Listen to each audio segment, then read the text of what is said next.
تلاش۔ اس واقعے کے 3 ماہ بعد ایک روز شام کے وقت میں نے مستانی کو شاہی بازار میں دیکھا۔ میں فوراً ہی اس کی طرف لپکا۔ یہ رات کے 8 بجے کا وقت تھا۔ اس وقت شاہی بازار میں بہت ہی کم رش ہوتا تھا۔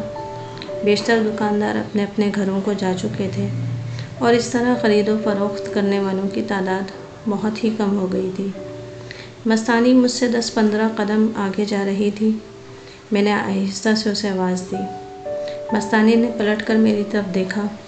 میں سمجھا کہ اس نے مجھے پہچان لیا ہے اور شاید وہ رک جائے گی، لیکن وہ تو ماحول سے بے خبر مارکیٹ کی طرف گامزن تھی۔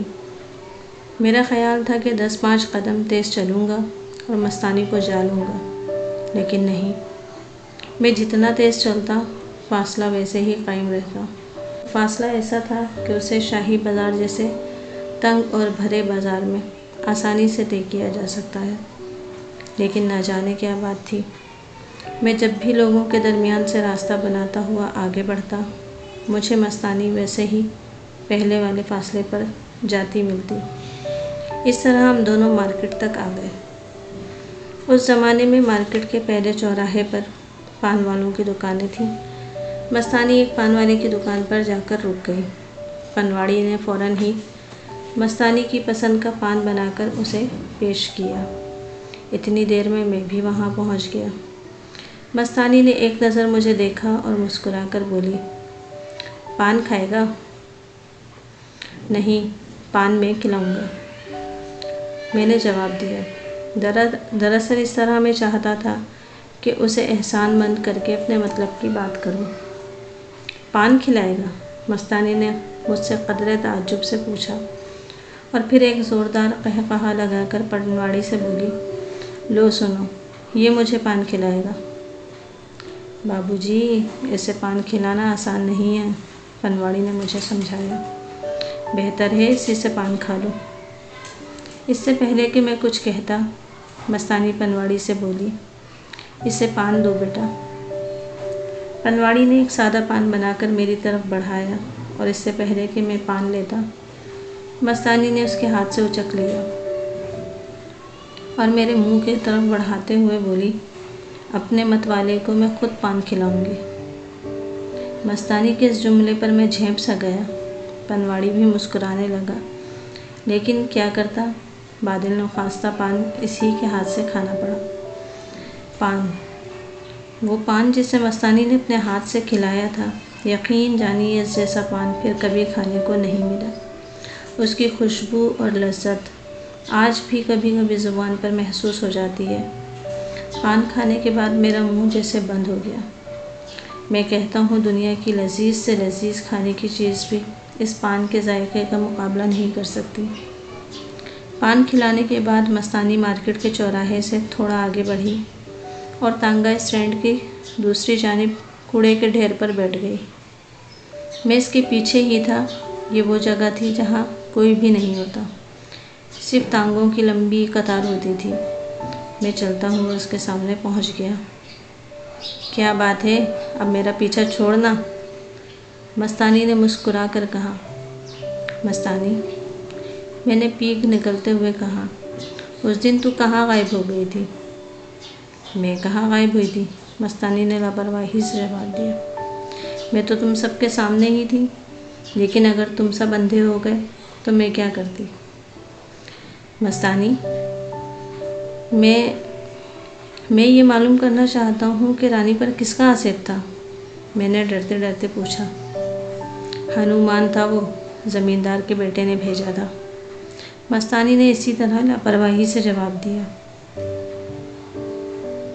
مستانی، میں نے اسے مخاطب کیا اور پھر سوچنے لگا کہ اس سے اپنے دل کی بات کروں۔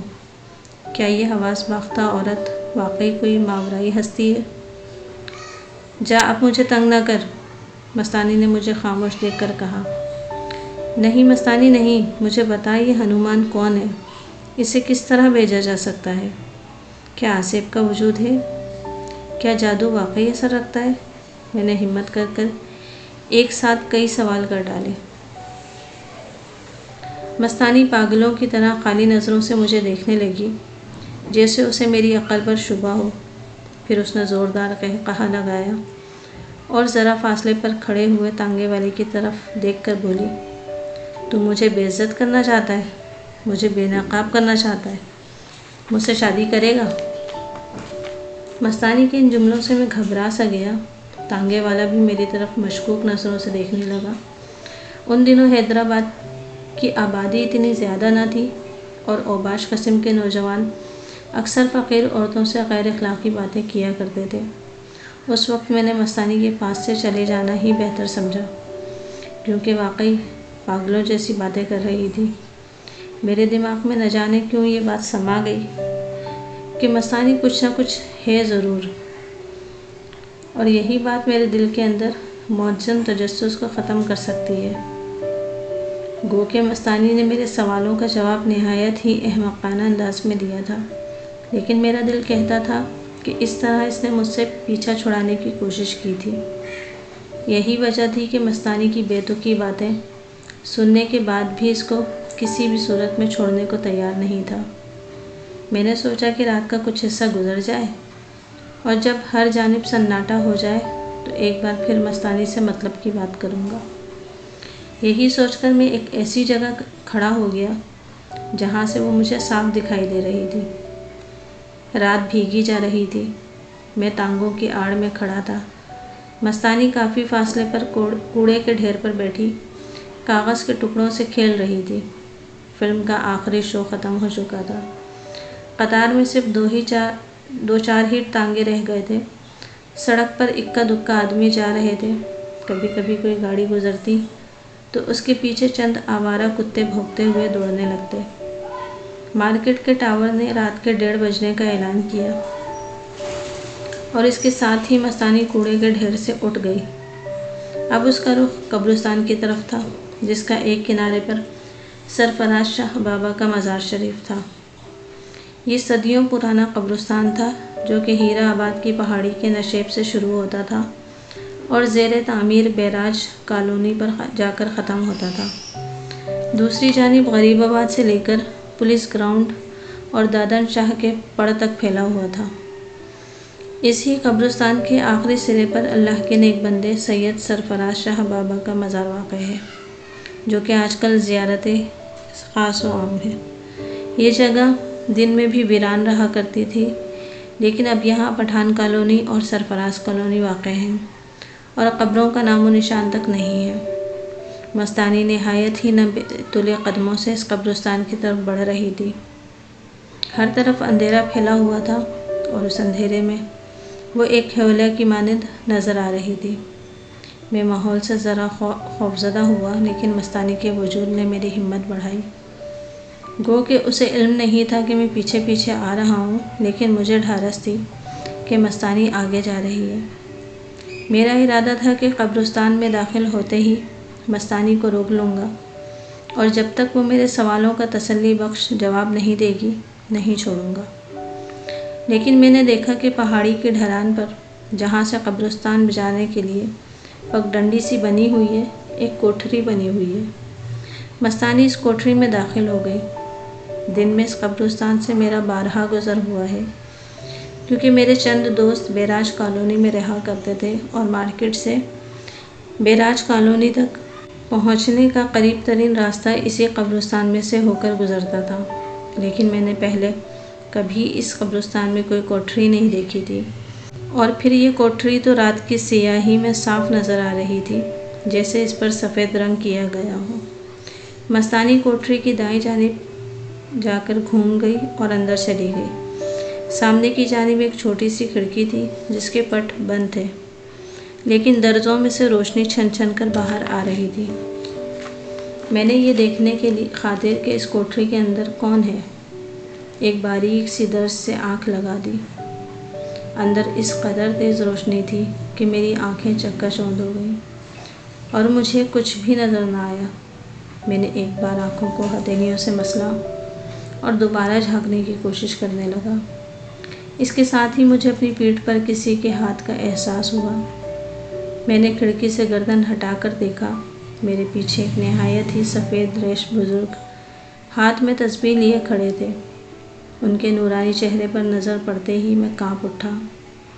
ابھی میں کچھ سوچنے بھی نہ پایا تھا کہ انہوں نے اپنے چہرے پر مسکراہٹ بکھیرتے ہوئے نہایت ہی ملائم لہجے میں کہا، بیٹا، اس طرح جھانکنا اچھی عادت نہیں۔